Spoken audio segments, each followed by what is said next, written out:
শিক্ষক ছাত্রকে বললেন, আচ্ছা বলো দেখি গজানন কে? ছাত্র বললেন, স্যার গজানন তো আমি, কারণ আমার নাম তো গণেশ। এক ভদ্রলোক বললেন, বাঁচান বাঁচান, আমি জলে ডুবে যাচ্ছি। আর এক ভদ্রলোক বললেন, কি করে বাঁচাবো, আমি তো দেনায় ডুবে গেছি। প্রথম বন্ধু দ্বিতীয় বন্ধুকে বলল, হ্যাঁ রে, তুই তোর কুকুরটার গায়ে অত দামি সাবান মাখাস? দ্বিতীয় বন্ধু বলল, কুকুরটা আমার স্ত্রীর কুকুর কিনা।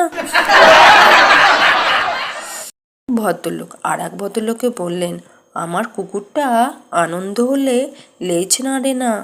দ্বিতীয় ভদ্রলোক বললেন, তাহলে কি করে? প্রথম ভদ্রলোক বললেন, আমাকে কামড়ানো বন্ধ করে। ছেলে বাবাকে বললেন, বাবা আলস পর্বতটা কোথায়? বাবা বললেন যে আমি তো বাড়িতে সবসময় থাকি না, তোমার মাকে জিজ্ঞাসা করো, তোমার মা খুঁজে দেবে।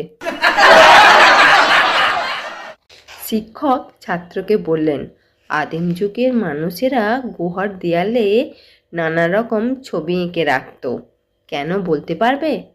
ছাত্র বললেন, লিখতে গেলে বোধহয় ওদের বানান ভুল হতো, সেই জন্য। ছেলে মাকে বললেন, আমি যখন জন্মেছিলাম তখন তুমি কোথায় ছিলে মা? মা বললেন, হাসপাতালে। ছেলে বললেন, বাড়ি ফিরে এসে যখন আমায় দেখলে তখন খুব অবাক হয়েছিলে, তাই না?